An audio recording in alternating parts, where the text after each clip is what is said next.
Hello everyone, this is Anees. आज हम करने वाले हैं दिल्ली पुलिस कांस्टेबल 2025 का मॉक टेस्ट का सलूशन। ठीक है, जो कि 5 तारीख को हुआ था हमारा।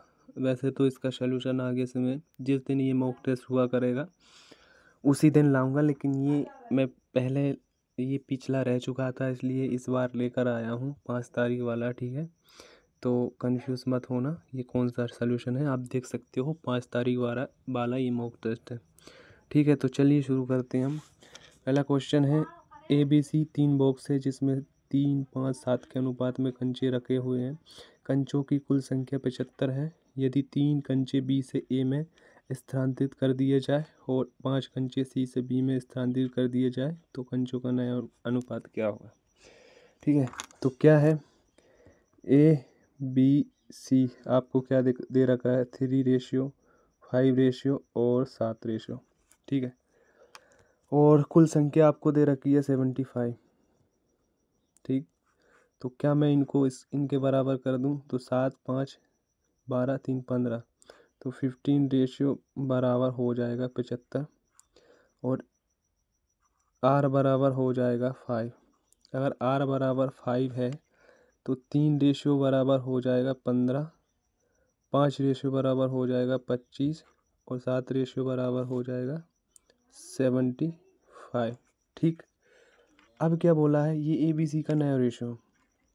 अब बोला है B से A में 3 कंचे स्थानांतरित कर दो। B से A में, तो यहाँ से इसमें करूँगा मैं, कलर चेंज कर लेता हूँ। जब इसमें से इसमें करूँगा तो ये हो जाएगा 18 और ये हो जाएगा 22। हो जाएगा कि ना हो जाएगा। और फिर क्या बोला है, C से B में 5 स्थानांतरित कर दो। अगर मैं यहाँ से इसमें कर देता हूँ तो ये हो जाएगा 27 और ये हो जाएगा 30। तो हमारा जो नया रेशियो है वो क्या है, 18, 27 और 30। 18, 27, 30। ठीक, तो अब हम इनको काट लेते हैं। तो किस से काटते हैं, 9 से काट लेते हैं, 6 से काट लेते हैं, 22, 5, 3, 3 से काट लेते हैं, 3, 18, 3, 9, 27, 3, 9, 30। ये हमारा उत्तर आ जाएगा। ठीक है, फाइनल आंसर ये हो जाएगा। उम्मीद करता हूँ आपको समझ आया होगा। चलिए अब हम बढ़ते हैं दूसरे क्वेश्चन पर। दूसरा क्वेश्चन है, यदि 10 अंकों की एक संख्या है जो 2094 x 843/2 88 से विभाज्य है तो x के अधिकतम संभाव मान के लिए 5x माइनस 7y का मान आपको बताना है। ठीक है, x का अधिकतम मान होना चाहिए। तो चलिए इसको सॉल्व करते हैं। तो संख्या हमारे पास क्या है, संख्या है 2094 x 84 3/2। देखिए, अगर संख्या 88 से डिजिबल है तो 11 से होगी और 8 से विभाजित होगी। 11 की डिजिबिलिटी क्या होती है, यहाँ तो अंतर 0 होना चाहिए। ठीक, यहाँ 11 का गुणज होना चाहिए। और 8 की डिजिबिलिटी क्या कहती है, लास्ट के 3 अंक ABC 8 से डिजिबल होने चाहिए, तो ये संख्या 11 से विभाज्य होगी। ठीक है, तो अब हम क्या करते हैं, तो हम सबसे पहले अगर संभव मान पूछा है तो हमें सबसे पहले देखना चाहिए 11 की विभाज्यता का नियम। ठीक है, तो 11 का विभाज्यता का नियम क्या कहता है, 11 का विभाज्यता का नियम कहता है सम स्थानों का योग और विषम स्थानों का योग, या तो उनका अंतर 0 होना चाहिए या फिर 11 का कोई मल्टीपल होना चाहिए। ठीक है, तो देख लेते हैं सम स्थान कौन से हैं और विषम स्थान कौन से हैं। तो हम देखते हैं यहाँ से 2, 9 x 4 y, पहला हो जाएगा 2 + 9 + x + 4 + y। ठीक है, ये हमारे पहले अंक हो गए। फिर दूसरे जो अंक है वो हो जाएंगे 0, 4, 8, 3, 2। ठीक, अब इनको ऐड कर लेते हैं। तो इनको ऐड करेंगे तो कितना होगा, 9, 4, 9, 2, 11, 11, 4, 15, 15 + x + बाय, और ये हो जाएगा 17। तो x प्लस बाय बराबर हो जाएगा 17 माइनस 15। ठीक है, तो आगे देखते हैं आगे क्या होगा। तो x प्लस बाय बराबर हो जाएगा 2। ठीक है, अगर हमारे पास x और प्लस बाई की वैल्यू आ गई तो क्या हम इसको जनरल इक्वेशन में बना सकते हैं? क्या हम इसे इक्वेशन को हम जीरो के बराबर रख देते हैं? ठीक है, तो जब जीरो के बराबर रखेंगे तो क्या होगा, देखिए x प्लस बाय माइनस ये इधर आ जाएगा, इसको कर देते हैं हम जीरो के बराबर, क्योंकि पहली संख्या जो है उनका अंतर जीरो होना चाहिए। अगर हम x प्लस बाय माइनस 2 बराबर रखते हैं 11, ये दोनों ही कंडीशन होगी तब जाकर हमारी जो संख्या है वो डिजिबल होगी 11 से 11 से। ठीक है, अब अगर हम x प्लस बाय का मान यहाँ से देखें तो पहला जो x प्लस बाय का मान जो होगा x प्लस बाय बराबर जो होगा वो होगा 2, और अगला जो x प्लस बाय का मान होगा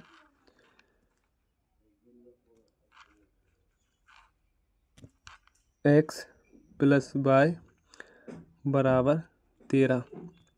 ठीक है, ये माइनस का 2 उस साइड चला जाएगा जो दूसरी इक्वेशन थी, ये दोनों कंडीशन बनेगी। तो आपको इस कंडीशन से अप्लाई करके देखना है। ठीक है, ये अच्छा लेवल का क्वेश्चन है, थोड़ा सा एक्स्ट्रा। देखिए वैसे तो बेसिक से थोड़ा सा लेंदी होगा, और इसको अगर हम इसके मेन पॉइंट को देखकर, इसका बनने के टाइप को देखकर हम इसको बहुत ईजिली कर सकते हैं। ठीक है, थोड़ा सा एक्स्ट्रा दिमाग लगाने की ज़रूरत है। अब हमारे पास जो है वो क्या है, x प्लस बाय बराबर 13 होना चाहिए। x और y का मान 13 होना चाहिए, क्योंकि x प्लस बाय बराबर हम 2 नहीं ले सकते, क्योंकि फिर x की मैक्सिमम वैल्यू आ ही नहीं सकती अगर हमने x प्लस बाय बराबर 2 ले लिया तो। ठीक है, चलिए इससे करते हैं। अगर x प्लस बाय, थोड़ा सा इसको इरेज करके ऊपर लिख देते हैं, स्पेस कम है तो। देखिए हमने ले लिया x प्लस बाय बराबर 13, दोनों का योग 13 होना चाहिए। तो अब एज्यूम करना है हमें वैल्यू x प्लस वाई की क्या हो सकती है। तो पहली एक 8 हो सकती है, दूसरी 5 हो सकती है सॉरी। ठीक है, अगली 7 हो सकती है, फिर 6 हो सकती है, और अगली 9 हो सकती है, 4 हो सकती है। ये हमारी एज्यूम वाली वैल्यू आ गई, क्योंकि इन्हीं के योग से 13 बन रहा है। तो चलिए हम, अगर 8 x की वैल्यू है मैक्सिमम, तो 5 जो है बाई की होना चाहिए, और अगर 5 बाई की है तो 3 5 2 8 से डिजिबल होना चाहिए। इसको करते हैं तो ये 8 से डिजिबल होता है। बाकी आप सब रख के देखना, ये 8 और 5 यानी कि x और 5 की वैल्यू 8 और 5 ही आएंगी, ना तो ये होगी ना ये होगी। ठीक है, तो अब हम जो फाइनल पूछा है उसको सोल्व कर लेते हैं। हमारे पास जो नई वैल्यू है, x बराबर है 8 और y बराबर है 5, और पूछा हमसे ये है। तो x की जगह 8 रखेंगे तो ये हो जाएगा 40, माइनस y की जगह 5 रखेंगे तो ये हो जाएगा 35। दोनों को घटाएंगे तो आएगा 5। ये फाइनल हमारा उत्तर आ जाएगा। ठीक है, बहुत इजी बना दिया ये मैंने, वैसे काफ़ी डिफ़िकल्ट है। अगला क्वेश्चन देखते हैं। देखिए अगला क्वेश्चन है औसत से, तो इसको कैसे सोल्व करेंगे। देखिए मान लेते हैं सेंटर की 14 हमारा एवरेज है। बेसिक से थोड़ा सा लेंथी हो जाएगा, ज़्यादा ही लेंथी हो जाएगा। हमारा औसत 64 है। ठीक है, तो 15 क्रमागत संख्या है, तो इसके इस साइड कितनी संख्या होगी, 7, 1 2 3 4 5 6 7, और इस तरफ भी कितनी संख्या होगी, 7, 1 2 3 4 5 6 और 7। ये बीच का ही औसत होता है। ठीक है, तो चलिए हम संख्या देख लेते हैं। ये अगर 64 है तो आगे कितनी होगी, 66, फिर कितनी होगी, 68, 70, 72, 74, 76 और 78। इस साइड वाली ये हो गई मैक्सिमम 78 है। इस वाली देख लेते हैं, 62, 60, 58, 56, 54, 52, 1 2 3 4 5 6 और 50। पूछा क्या बड़ी और छोटी का अंतर, तो सबसे बड़ी क्या 78 और सबसे छोटी क्या 50। इनका अंतर कितना आ जाए 8 और 2 28। ये हमारा फाइनल आंसर। ठीक, आगे देख लेते हैं हम नेक्स्ट क्वेश्चन। एक व्यक्ति ने कुछ राशि उधार ली तथा इसे 8,820 प्रतिशत दो समान किस्तों में लौटा दिया। यदि चक्रवृद्धि ब्याज की दर 5% वार्षिक है तो उधार ली गई राशि क्या होगी। ठीक है, चलिए सॉल्व करते हैं, बहुत आसान है। 5% का जो फ्रैक्शन होता है वो क्या होता है 1/20। ठीक है, तो क्या राशि 20 से 21 हुई होगी। अगर बात चक्रवृद्धि की है तो चक्रवृद्धि में स्क्वायर हो जाता है, तो दूसरे साल के लिए तो ये 400 हो जाएगा, ये 411 हो जाएगा। ठीक है, 441 हो जाएगा। अब समान किस्त है लेकिन ये डिफरेंस आ रही है, तो इसको 441 बनाने के लिए 21 से मल्टीप्लाई करो। अगर 21 से यहाँ किया तो 21 से यहाँ करो, तो ये हो जाएगा 420, ये हो जाएगा 441 और ये 400 और ये भी 400। समान किस्त हो गई। ठीक, अब इसको इजली तरीके से और सोल्व कर लेते हैं, जो पूछा है वो। इसको ऐड कर लेते हैं, इसको ऐड कर लेते हैं, ये हो जाएगा 820 और इसको 441 लिख लेते हैं, समान किस्त है ना। अब हम इसको सोल्व कर लेते हैं।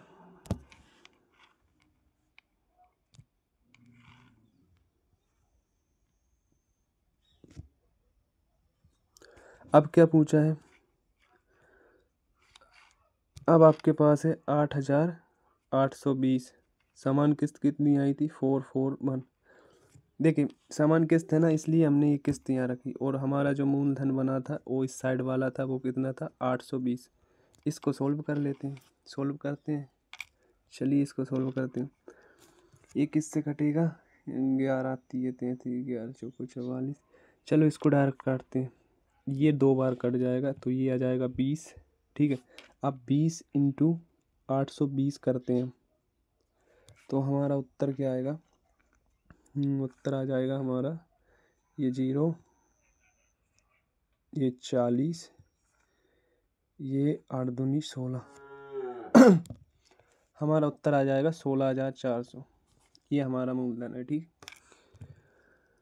अब अगर आगे बढ़ते हैं, अगला क्वेश्चन देखते हैं क्या है। 4 देखा भी, हाँ ये अच्छा क्वेश्चन है। ठीक है, क्या 70 सेंटीमीटर आधार त्रिज्या और 40 सेंटीमीटर स्क्वायर के वक्रफिट क्षेत्रफल वाले लंबवृत्तीय शंकु का आयतन क्या होगा। ठीक है, शंकु का 70 सेंटीमीटर के वक्रपृष्ठ क्षेत्रफल वाले वृत्तीय शंकु का आयतन क्या होगा। वक्रपृष्ठ का क्षेत्रफल क्या होता है शंकु का, तो वक्रपृष्ठ का क्षेत्रफल जो होता है वो होता है πr/l, जो दे रखा है आपको 440।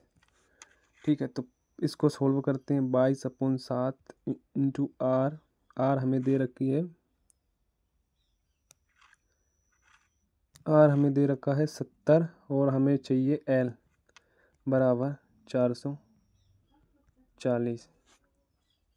ठीक है, अब इसको और सोल्व कर लेते हैं, तो ये 440 ठीक नीचे आ जाएगा 22 इंटू 70 और ऊपर पहुंच जाएगा 7। ठीक, इसको काटते हैं, 7 धम 70, ये 0 से ये 0 चली जाएगी। अब इसको काट लेते हैं, 11 से काटते हैं। ठीक है, 11 दूनी 22, 11 तिये 33, 7 बचेगा, 11 चौक 44, 11 छंग 66, 4 बचे और 11 चौक 44। ठीक है, यहाँ पर 11 है अभी भी। अब फिर 11 से काट लेते हैं इसको, 11 तिये 33 और 11 सॉरी 2 है यहाँ, 2 है कम 2, 2 8 16, 2 दूनी 4, 182 आ जाएगा। ठीक है, तो हमारे पास क्या आ गया 182 आ गया एल की वैल्यू। ठीक है,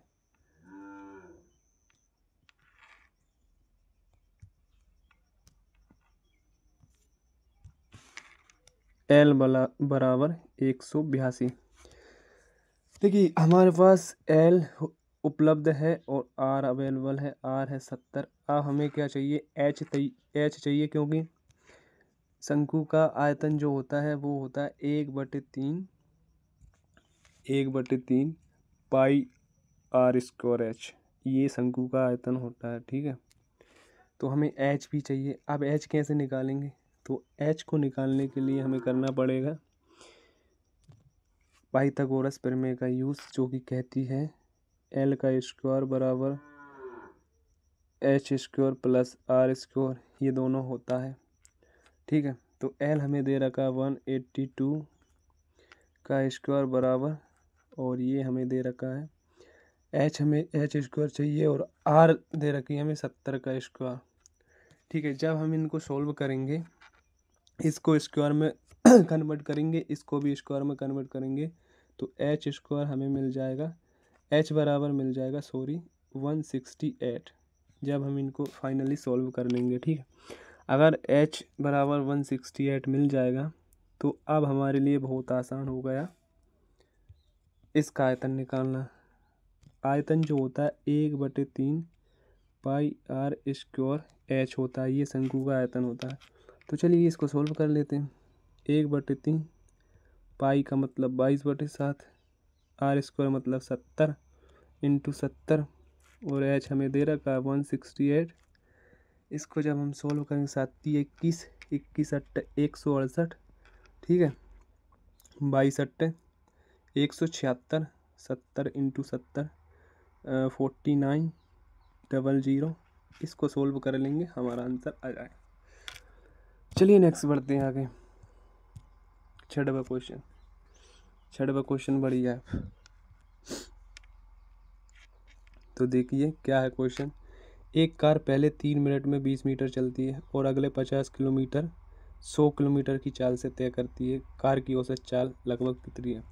एवरेज स्पीड जो होती है वो होता है total distance upon total time, ये एवरेज स्पीड होती है। अब हमें वैल्यू को सेम वैल्यू में कन्वर्ट करना है, ये अलग अलग वैल्यू दे रखी है। ठीक है, चलिए मीटर में कन्वर्ट कर लेंगे। देखिए 3 मिनट में कितना चल रहा है? 20 मीटर। 3 मिनट को हम सेकंड में कन्वर्ट कर लेंगे 60 से गुणा करके, तो 180 सेकंड में कितना चल रही है? 20 मीटर। ऐसे ही नीचे टाइम देखते हैं, 50 किलोमीटर है और 100 की चाल से चल रही है, तो इसको देख लेते हैं कितने में चलेगा, हाफ में, यानी कि 1/2 घंटे में ये दूरी कवर कर दी। लेकिन हमें चाहिए मिनट में, सेकंड में, तो मिनट में, चलो इसको मिनट में कन्वर्ट कर लिए तो 30 मिनट आ जाएगा। ठीक है, पहले तो 30 मिनट आ जाए, फिर अब हमें इसको भी चाहिए सेकंड में, तो इसको भी 30 मिनट को भी हम 60 से गुणा कर देंगे, 36 18, तो ये 1800 सेकंड हो जाएगा। ठीक है, यहाँ पर कितना है? 180 सेकंड, यहाँ पर कितना है? 1800 सेकंड। ठीक है, और ये 50 किलोमीटर है, इसको हम मीटर में चेंज कर लेंगे, तो 1000 से गुणा कर देंगे, तो कितना हो जाएगा? 50,000 मीटर। ठीक है, ये 50 किलोमीटर। अब हमारी जो यूनिट है, सारी यूनिट कैसी है? सेम हो गई, मीटर प्रति सेकंड में। ठीक है, अब हमारे लिए आसान है सोल्व करना। अब सोल्व कर लेते हैं, चलिए सोल्व करते हैं।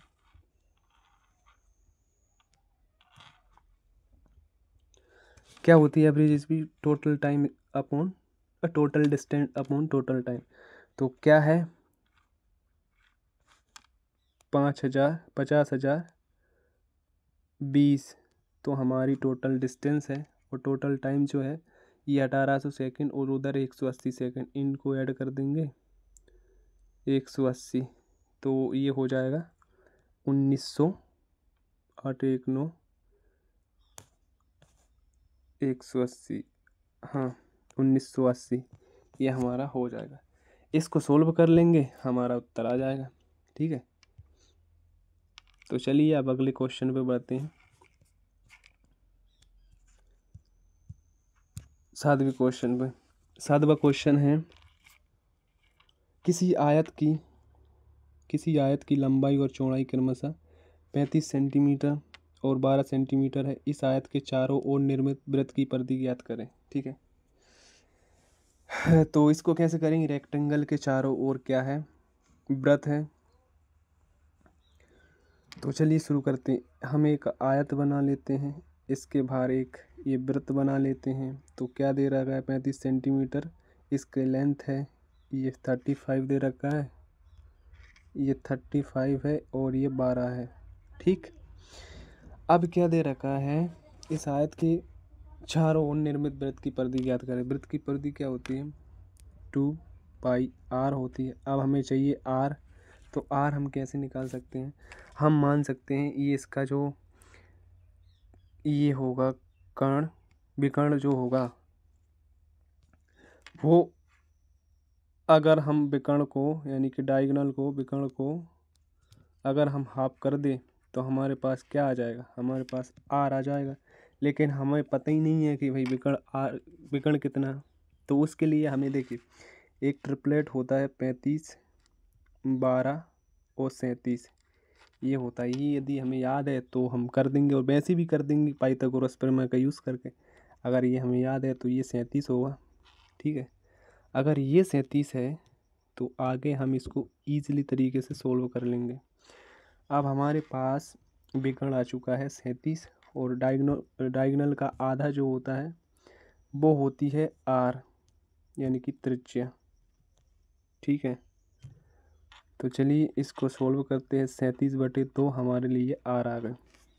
अब क्या होता है उसका वो देख लेते हैं। 2πr वृत्त की परिधि, तो 2π माने तो 22/7, r बोले तो 37/2, वो 37/2। इसको सोल्व करते हैं, हमारा उत्तर आ जाएगा। तो कुछ दशमलव में आएगा, आप इसको सोल्व कर लेना, मैंने आपको तरीका बता दिया। ठीक है, चलिए नेक्स्ट आगे बढ़ते हैं। अगला सवाल है हमारे पास, दो वस्तुओं में से प्रत्येक को 4752 में बेचा जाता है।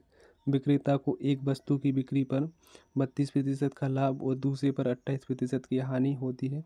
समग्र रूप से लाभ या हानि प्रतिशत क्या है दशमलव के स्थान तक? ठीक है, तो चलिए इसको सोल्व करते हैं। दो वस्तुएं हैं, बेचा कितना है? 4752। ठीक है, तो पहली को अगर इसमें बेचा है तो दूसरी को भी इतने में ही बेचा होगा, 4752 में। दोनों को ऐड कर लेते हैं, 4, 10, 5 और 9। क्या यही होगा? देखते हैं। 2 2 4 5 5 10 0 7 7 14 15 4 4 8 जी, ये इसका SP हो जाएगा। अब हमें क्या दे रखा है? चलो पहले हम CP निकाल लेते हैं। CP कैसे निकालेंगे? 752 इंटू, अगर कोई वस्तु 32% एक वस्तु पर 32% का लाभ और दूसरे पर 28% की हानि होती है। यदि पहली पर 32% का लाभ होता है तो इसका CP कितना होगा? 100/132। ठीक है, ये तो इसमें बेचा है तो ये इसका CP होगा। तो इसको हम सोल्व करते हैं तो कितना आएगा? चलिए सोल्व कर लेते हैं। ये किससे कटेगा? 11 से कट जाएगा। 11 दूनी 11 है कम 11, और 11 दूनी 22, ये 12 आ जाएगा। 11 चौक 44 और 11 तीय 33 और 11 दूनी 22। ठीक है, अब ये 12 से कट जाएगा। 12 तीय 36, 36 और हाँ 12 तीय 36, 7 बचेगा, 12 छिंग 72। ठीक है, तो पहली का जो कॉस्ट प्राइस आ गया 3600। इसी प्रकार हम दूसरी का निकाल लेते हैं। दूसरी का कॉस्ट प्राइस क्या होगा?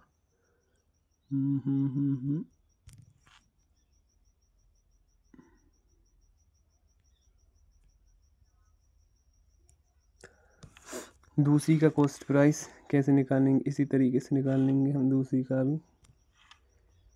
4752 इंटू 100/72। 28% की हानि होती है तो हानि को नीचे रखेंगे, और जो कोई भी अपने आप में वैल्यू शो होती है इसलिए 100 को ऊपर रखेंगे। ठीक है, इसको भी काट लेंगे। जब इसको काटेंगे तो इससे आएगा 60 00 6600, जब इसको सोल्व कर लेंगे तो। ठीक है, अब देखिए, अब हम इनको ऐड कर देते हैं 6600 को और 3600 को।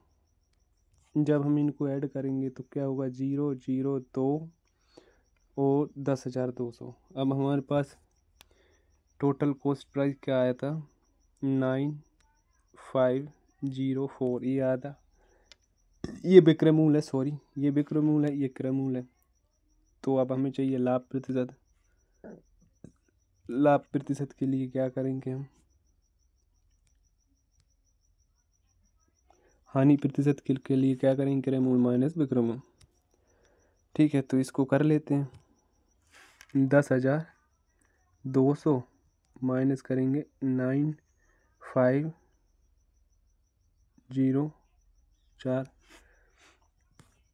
10,200 ही है, हाँ।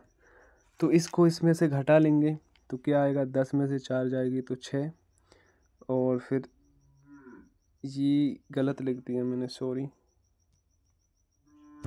दोबारा से लिखता हूँ। तो 10,200 में से सीधा 9,504 घटा लेते हैं तो कितना बचेगा, 500 500, ये 500 इधर हो जाएगा। चलो वैसे ही घटा के देख लेते हैं। 10,200 9504, इसको घटाते हैं। इसको घटाकर क्रय मूल्य नीचे रख देना और आपको जो पूछा है हानि प्रतिशत आ जाएगी। क्या आएगा, 10 में से 4 जाएगा तो 6 बचेगा। फिर ठीक है, यहाँ पर 9 बचेगा। ठीक है, यहाँ पर 11 में से 5 जाएगा तो 6 बचेगा। फिर 9 में से 9 जाएगा तो 0। तो ये हमारे पास फाइनल बचेगा 696। अब हानि प्रतिशत के लिए क्या करेंगे, हानि प्रतिशत के लिए रखेंगे हानि, जितने की हानि नीचे क्रय मूल्य इंटू 100। ठीक है, ये मैं थोड़ा सा डीप बता रहा हूँ इसलिए थोड़ा सा एक्स्ट्रा टाइम कंज्यूम हो रहा है। ठीक है, लेकिन आपके लिए कि हेल्पफुल रहेगा अगर आप बने रहोगे तो। 696। अब जो हमारे पास हानि कितने की आई थी, अब सॉरी क्रय मूल्य कितना आया था, 10,000 शायद 400 था, ऐसा ही कुछ था, इंटू 100। तो यहाँ से इसको सोल्व करेंगे हमारा उत्तर आ जाएगा। ठीक है, अब अगला क्वेश्चन देखते हैं, 9वां क्वेश्चन। 9वां क्वेश्चन क्या है, 9वां क्वेश्चन है, एक तेज ट्रेन 600 किलोमीटर की यात्रा के लिए धीमी ट्रेन से 3 घंटे कम समय लेती है। यदि धीमी ट्रेन की गति तेज ट्रेन की गति से 10 किलोमीटर घंटा कम है तो दोनों ट्रेन की गति क्रमशः क्या है। ठीक है, 600 किलोमीटर की दूरी है। चलिए इसको सॉल्व करते हैं।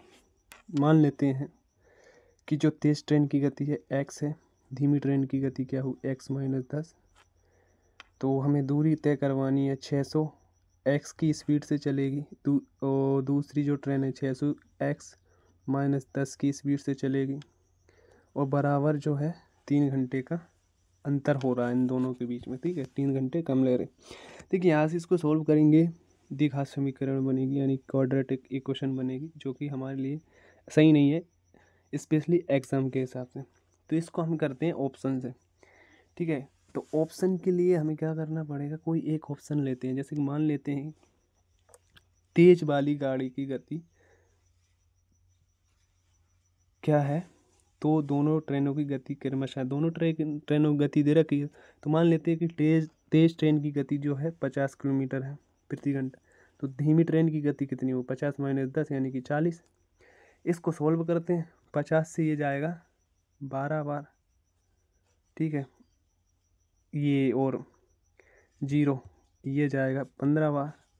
तो 12 और 15 अंतर कितना आया, 3 घंटे का। 3 घंटे हमें दे रखा है, तो हमारा उत्तर क्या है, 50 और 40। ये हमारी ट्रेन की गति है। ठीक है, चलिए आगे बढ़ते हैं अगले क्वेश्चन पे। अगला क्वेश्चन आ चुका है, इसको सॉल्व करते हैं। ए बी सी, चलो सबसे पहले तो लिख ही लेते हैं ABC। 10, 15 और 20, एलसीएम भी ले ही लेते हैं, 60 एफिशिएंसी यानी कि क्षमता भी इसकी बना ही लेते हैं। 10 छंगे 60, 15 चौके 60 और 20 तिये 60। चलो ठीक है, यहाँ तक कर लिया। एक दिन छोड़कर इस प्रकार करते हैं, पहले दिन ए, दूसरे दिन बी और तीसरे दिन सी काम करता है, फिर एक बार चौथे दिन हाथ से आता है। यानी कि जो काम हो रहा है वो कुछ इस प्रकार हो रहा है, ए बी सी और फिर ए चौथे दिन, यानी कि इसका रिपीटेशन हो रहा है। ठीक है, तो अब हम इसको कर लेते हैं सॉल्व ईजिली तरीके से। तो देखिए, पहले दिन ए आता है, कितना करेगा 6। दूसरे दिन बी आएगा, कितना करेगा 4। तीसरे दिन सी आएगा, कितना करेगा 3। ठीक है, तो ये हो रहा है 3 दिन का काम, यानी 6 4 10, 10 3 13। 13 काम 3 दिन में, हमें करवाना है 60 काम। तो 60 काम तक बनाने के लिए कितने से गुणा करना चाहिए? 13 चौके 52, 13 पंजे 65, तो ज़्यादा हो जाए। अगर हम 4 से मल्टीप्लाई करें तो काम हो जाएगा 52, और इधर 4 से मल्टीप्लाई करेंगे तो दिन हो जाएंगे 12, यानी कि 52 काम कितने दिन में? 12 दिन में। ठीक, अब इसको और सोल्व कर लेते हैं।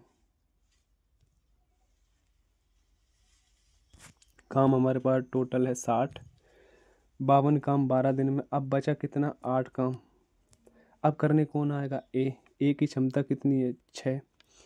तो कितना कर जाएगा एक दिन में? 6 काम कर जाएगा, तो दिन कितने हो जाएंगे? 13। सब काम कितना बचा? 2। ठीक है, अब कौन आएगा? अब बी आएगा। बी की दक्षता कितनी थी? बी की दक्षता थी 15 चौके 60, 4। ठीक है, तो अब जो दो काम बचा वो करने आएगा, तो बी, तो इसको लिख देंगे इसके नीचे, यानी कि 4 काम कर जाएगा। इसको और सोल्व कर लेते हैं। 2 कम 2, 2 दूनी 4, तो आंसर क्या आ जाएगा? 13 सही 1/2। ये क्या है? इस काम में ये सभी काम कर देंगे इस समय में। ठीक है, 13 सही 1/2 दिन में। अगला क्वेश्चन देख लेते हैं। 11वां क्वेश्चन क्या है? 11वां, वाइन और पानी के 70 लीटर मिश्रण में 10% पानी है। परिणामी मिश्रण में पानी की मात्रा 12.5% करने के लिए कितना पानी मिलाना होगा? ठीक है, तो चलिए इसको सॉल्व कर लेते हैं। क्या है 10% पानी? अगर 10% पानी है यानी कि वाटर, तो बाहर से पानी कितना मिलाया हुआ? 100%, अपने आप में 100% होता है। और मात्रा हो कितनी गई? 12.5%। ठीक है, ये बाहर से है यानी कि आउट से। इसका रेशो ले लेते हैं, तो ये हो जाएगा 2.5, ये हो जाएगा 87.5। इसको सोल्व कर लेते हैं। ये दशमलव से दशमलव चली जाए, 25 से कम 25, 25 तिये 75, और 25 तिये 75, कितना बचा? 5 7 5 12, और 25 बन जाए 125। ठीक है, 1:35 का रेशो आ गया। 35 यूनिट दे रखा है आपको 70 के बराबर, यानी कि जो 70 है वो 35 की वैल्यू है। 35 दूनी 70, तो इधर रेशो कितना है? 1 इंटू 2, यानी कि 2। बाहर से कितना मिलाया जाना चाहिए? 2। 12वां क्वेश्चन देख लेते हैं। 100 और 500 के बीच कितनी संख्या 4 5 और 6 से विभाज्य? 100 और 500 के बीच, ठीक, तो 4 5 6 का एलसीएम कितना होता है? 60। 60 का कोई मल्टीपल होंगी जो 100 और 500 के बीच में विभाज्य होंगी। ठीक है, अगर 4 5 6 से विभाज्य है तो चलिए पहली संख्या 60 ले नहीं सकते क्योंकि 100 से काउंट करना है। तो दूसरी संख्या कितनी है? 120। 6 दूनी 12, 6 तिये 18, 180, 6 चौके 24, 240, 6 पंजे 30, 300, 6 35, 6 नग 36, 360, 6 7 42, 420, और 6 7 42, 6 48, 480, 6 9 54, ज़्यादा हो जाएगी। 1 2 3 4 5 6 7, तो टोटल संख्या कितनी है? 7। हमारा आंसर हो जाएगा। नेक्स्ट क्वेश्चन, अगला क्वेश्चन देखते हैं। 5 वर्ष पूर्व मीनू की आयु अमन की आयु से 3 गुनी थी। 10 वर्ष पश्चात मीनू की आयु अमन की आयु से दोगुनी होगी। मीनू तथा अमन की वर्तमान आयु का योग वर्षों में ज्ञात करिए। ठीक है, तो ठीक है, इसको सोल्व करते हैं। 5 वर्ष पूर्व की बात है, तो यहाँ पर m लिख लेते हैं और यहाँ पर a लिख लेते हैं। इसको करते हैं हम क्रॉस मेथड से, बहुत इजीली तरीके से सोल्व हो जाएगा। तो क्या है 5 वर्ष पूर्व? कितनी है, 3 गुनी मीनू की आयु 3 1 है, और फिर 10 वर्ष पश्चात मीनू की आयु अमन की आयु 2 गुनी 2 1 हो जाएगी। ठीक है, और नीचे क्या है, नीचे कुछ नहीं, इसको यहाँ से कर देते हैं। 5 वर्ष और 10 वर्ष का डिफरेंस कितना हुआ, 15, 10 और 5 को जोड़ देंगे। अब हम इसको क्रॉस मेथड लगाकर इसको गुणा करते हैं। 3 एकम 3, 2 एकम 2, इनका अंतर आएगा 1, 15 दूनी 30, तो 15 एकम 15, इनका अंतर आएगा 15, तो 1 यूनिट बराबर 15, तो अंतर आ जाएगा 15। तो पहला रेशियो में गुणा करते हैं हम 15 का, 15 तीजे 45 और 15 एकम 15, ये 5 वर्ष पूर्व की है, तो इसमें 5 जोड़ेंगे, इसमें 5 जोड़ेंगे, तो ये हो जाएगा 50 और अगला हो जाएगा 20, दोनों का योग हो जाएगा 70, विल बी राइट आंसर। ठीक है, अगला देखते हैं हम 14वां क्वेश्चन। ये क्वेश्चन क्या कहता है, किसी चुनाव में मतदाताओं के 20% ने भाग नहीं लिया, केवल 2 प्रत्याशी थे, राम और श्याम। राम को कुल मतों का 42% मिला और उसने श्याम को 400 मतों से पराजित कर दिया। राम को कितने वोट मिले, ये हमसे पूछा है। चलो हम इसको करते हैं एक लाइन में, यानी कि वन लाइनर में। मान लेते हैं कि जो टोटल जो वोट थे, मतदाताओं की संख्या थी x। बहुत आसान तरीका बता रहा हूँ, वैसे बहुत लॉन्ग हो सकता है इसका तरीका। अगर टोटल मतदाताओं की संख्या x थी तो 20% ने भाग नहीं लिया, तो कितने ने लिया होगा, 80% ने। ठीक है, 80% में से अब आगे क्या बोल रहा है, कुल मतों का 42% मिला और 400 अंतर जो दे रखा 400 दे रखा। ठीक है, अगर 42 जो इसको मिले 42%, तो अगले कैंडिडेट को कितने मिले होंगे, तो 80 में से 42 घटा दो आप, क्योंकि वैलिड मत 80% है, तो 10 में से 2 जाएंगी, तो 8 और 7 में से 4 जाएंगे। ठीक, दूसरे कैंडिडेट को मिलेंगे 38%, यदि पहले वाले को 42 मिले विजेता को, इनका अंतर कितना होगा, 42 माइनस 38, 4%। ठीक है, तो इसको लिख देते हैं 4/100, और बराबर जो दे रखा है 400 दे रखा है आपको। ठीक है, अब यहाँ से हमें x की वैल्यू निकालनी है, इसको सॉल्व करके। तो x की वैल्यू कैसे निकलेगी वो देख लेते हैं हम। तो देखो, इसको सॉल्व करेंगे तो क्या होगा, 400 into 80 into 4 upon 100 into 100। Sorry, ये तो उल्टा लिख दिया मैंने, ये हो जाएगा 80, अरे 400 100 और 100 अपॉन 80 इंटू 4। इसको सोल्व कर लेते हैं तो क्या आ जाएगा हमारे पास, x की वैल्यू आ जाएगी। चलिए सोल्व करते हैं। 0 से 0 कट जाएगा और 4 से ये कट जाएगा 25 बार, 8 से ये कट जाएगा 50 बार, तो 25 पंजे 125, यानी कि 12,000, 25 पंजे 125 और 2 0, 12,500 जो हमारे पास आ गई x की वैल्यू आ गई, यानी कुल मतदाताओं की संख्या आ गई। ठीक है, यदि हमारे पास कुल मतदाताओं की संख्या आ चुकी है तो अब हमें क्या करना है, इसमें से इनवैलिड मत को घटाना है, क्योंकि इनवैलिड मत थोड़ी मिले होंगे राम को। ठीक है, तो उसको माइनस करना ही होगा हमें। 12,500 का 20% कितना होता है, 20% होता है 2500। 2500 अगर हम घटा देंगे तो कितना बचेगा, 10,000। ये वैलिड मत है। अब अगर ये वैलिड मत है तो इसका 42% कितना हुआ, क्योंकि 42% ही राम को मिले, तो इसका 42% हो जाएगा 42। तो ये हमारा आंसर हो जाएगा। बहुत आसान तरीके से मैंने इसको डिस्क्राइब कर दिया। चलिए अगला क्वेश्चन देख लेते हैं। हाँ, अब अगला क्वेश्चन है फ्रैक्शन वाला, तो इसको भी सॉल्व कर लेते हैं भाई। तो देखिए, हमारे पास क्वेश्चन दे रखा है 5 divide 1 upon 6 divide 1 upon 10 divide 1 upon 18। अब इसको हम करते हैं बेसिक तरीके से। ये 10 है, ये 1/18। देखिए अगर मैं 10 इसको डिवाइड में लेकर आता हूँ तो ये हो जाएगा 1/18। ये चले जाएगा तीसरे नंबर की सबसे ऊपर, तो ये हो जाएगा 180। ठीक है, अब ये इतना पोर्शन हम कर चुके हैं, मैं उसको स्क्रॉल कर देता हूँ यानी कि मिटा देता हूँ। ये हम कर चुके हैं। ठीक है, अब हमारे पास जो संख्या बची वो बची है 6 डिवाइड 1/180। फिर इसको हम इसी तरीके से लाएंगे तो फिर ये हो जाएगा 180 इंटू 6, तो ये हो जाएगा अटैचिंग 108 और 0। ठीक है, ये ऐसा हो जाएगा। फिर इसको फिर एक बार और उसी तरीके से करना है हमें, यानी कि इसको करना है हमें 5 डिवाइड 1001 और अपॉन 1। फिर ये भी इसके अपॉन में आएगा तो ये भी इससे गुणा हो जाएगा 5 इंटू 1080।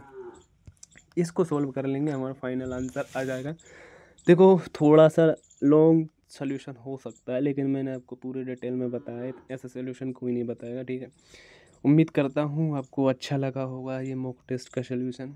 तो अगर अच्छा लगा होगा तो लाइक करना, आगे से इसी तरीके का सोल्यूशन आते रहेंगे। ठीक है, जय हिंद जय भारत, मिलते हैं नेक्स्ट वीडियो में, तब तक के लिए बढ़ते रहिए, खुश रहिए, मस्त रहिए।